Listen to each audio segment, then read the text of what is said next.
नमस्कार, आप सभी का स्वागत है। बीपीएससी या स्टेट एग्जाम करीब है। इसी को ध्यान में रखते हुए आज से हिंदी सब्जेक्ट का मॉक टेस्ट शुरू कर रही हूँ। ये वीडियो आप सभी को खुद को परखने का मौका देगा कि आप एग्जाम के लिए कितने तैयार हैं। जैसा कि एक मॉक टेस्ट है तो मैं मानकर चल रही हूँ कि आपकी तैयारी पूर्ण हो चुकी है। तो इसमें सिर्फ क्वेश्चन आंसर होगा, व्याख्यात्मक हल नहीं होगा। तो चलिए मॉक टेस्ट को स्टार्ट करते हैं। हाँ, आप लोगों को एक बात बताना भूल गई हूँ, तो आप लोग अपना स्कोर ज़रूर शेयर करिए कमेंट बॉक्स में बिना किसी हिचकिचाहट के। तो आप लोग जो है कमेंट में आपके कितने क्वेश्चन सही हुए हैं वो आप लोग कमेंट बॉक्स में ज़रूर शेयर करिए। आचार्य रामचंद्र शुक्ल ने हिंदी साहित्य के इतिहास को कितने कालों में विभाजित किया है? 2, 3, 4, 5। तो ये किया है 4 कालों में। सी ऑप्शन हमारा सही होगा। राम काव्य धारा में राम को किसका अवतार माना गया है? ब्रह्मा, विष्णु, महेश, परम ब्रह्म। तो ये माना गया है विष्णु जी को। निम्नलिखित में कौन ज्ञानाश्रयी शाखा के कवि हैं? कबीर, तुलसी, जयसी, मुल्ला दाऊद। तो ये हैं कबीर जी। अगला प्रश्न है, हिंदी साहित्य का पहला इतिहास लेखक इनमें से कौन है? आचार्य रामचंद्र शुक्ल, मिश्र बंधु, जॉर्ज ग्रियर्सन, गारसादा तासी। तो ये हैं गारसादा तासी। मैथिल कोकिल के नाम से कौन कवि प्रसिद्ध हैं? जगधर, चंद्रवरदाई, विद्यापति, जयसी। तो ये है विद्यापति जी। रीतिकाल का समय है सन 1600 से 1700, सन 1643 से 1843, सन 1650 से 1900, सन 1700 से 1900। तो ये है बी ऑप्शन सही होगा, सन 1643 से 1843 से। निम्नलिखित में कौन सी रचना मलिक मोहम्मद जायसी की नहीं है? पद्मावत, आखिरी कलाम, अखरावट, पद्मावती। तो ये है पद्मावती। डी ऑप्शन हमारा सही होगा। अष्टछाप के कवि किस संप्रदाय से संबद्ध है? वल्लभ संप्रदाय, रामानुज संप्रदाय, हरिदासी संप्रदाय, इनमें से कोई नहीं। तो ये है वल्लभ संप्रदाय। अगला प्रश्न है, बिहारी किस श्रेणी के कवि हैं? रीति सिद्ध, रीति मुक्त, रीतिबद्ध, उपर्युक्त सभी। तो ये है रीति सिद्ध। अगला प्रश्न है, सूची 1 और सूची 2 से सुमेलित कीजिए तथा नीचे दिए गए कूट का प्रयोग करते हुए सही उत्तर दीजिए। चंदायन, मुल्ला दाऊद। बीजक, कबीरदास। राजपंचाध्यायी, नंददास। भरवे रामायण, तुलसीदास। तो ये है बी ऑप्शन हमारा सही होगा। अगला प्रश्न है, निम्नलिखित में किसने सखा भाव की भक्ति प्रदर्शित की है? तुलसीदास, कबीर, मीराबाई, सूरदास। तो ये जो है सूरदास जी किए हैं। अगला प्रश्न है, भूषण के काव्य में किस काव्य गुण की प्रधानता है? माधुर्य, प्रसाद, ओज, ए और बी दोनों। तो ये है ओज।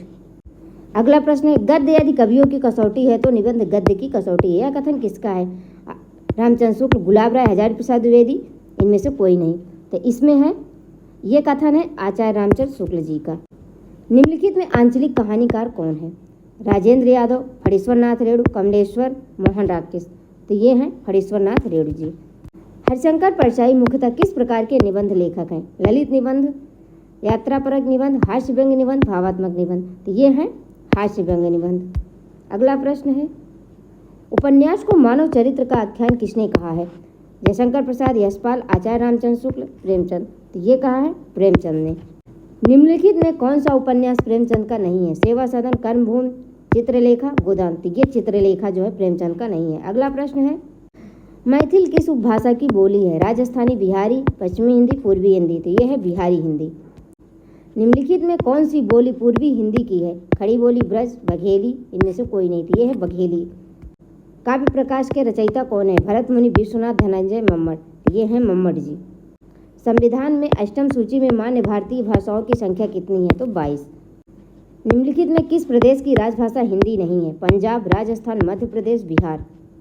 तो ये जो है पंजाब। ए ऑप्शन हमारा सही है इसमें। हिंदी शब्द किस भाषा की देन है? संस्कृत, पाल, अपभ्रंश, फारसी है। प्रारंभ में हिंदी शब्द का प्रयोग किस अर्थ में होता था?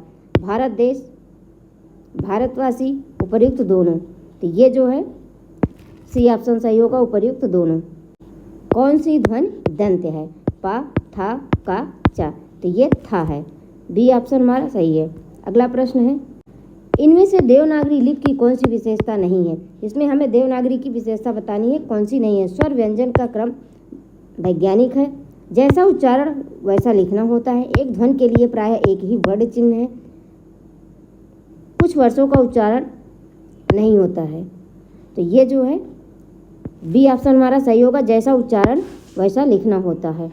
अगला प्रश्न है, रस को आनंद स्वरूप किसने माना है? अभिनव गुप्त, भट्टनायक, शंकु, भरतमुनि। तो ये माना है अभिनव गुप्त ने। अगला प्रश्न है, हिंदी साहित्य के किस काल में कला के लिए सिद्धांत की प्रमुखता है? भक्ति काल, रीत काल, भारतेंद्र युग, द्विवेदी युग। तो ये है रीत काल। कला के लिए सिद्धांत की प्रमुखता जो है रीत काल में है। अगला प्रश्न है, गेय रचना को क्या कहते हैं? गेय पद, संगीत, गीत, पद। तो ये कहते हैं गीत। सी ऑप्शन हमारा सही होगा। कीरति भनित भूति भले सोई, सूरज सारी सम सब कहाँ हित होई। पंक्ति में तुलसीदास ने कौन सा काव्य प्रयोजन स्पष्ट किया है? कीर्ति की प्राप्ति, लोकरंजन, स्वांता सुखाय, लोकमंगल। तो ये जो है डी ऑप्शन सही होगा, लोकमंगल। तो आज की क्लास जो है यहीं तक थी और आप लोगों से आशा करती हूँ कि आप लोग का प्रश्न 100% सही होगा। आप लोगों से रिक्वेस्ट है कि आप लोग ज़रूर बताइए, चाहे जितने प्रश्न आपके सही हों आप लोग कमेंट बॉक्स में ज़रूर से ज़रूर बताइए। मिलते हैं अगली क्लास में, तब तक के लिए नमस्कार।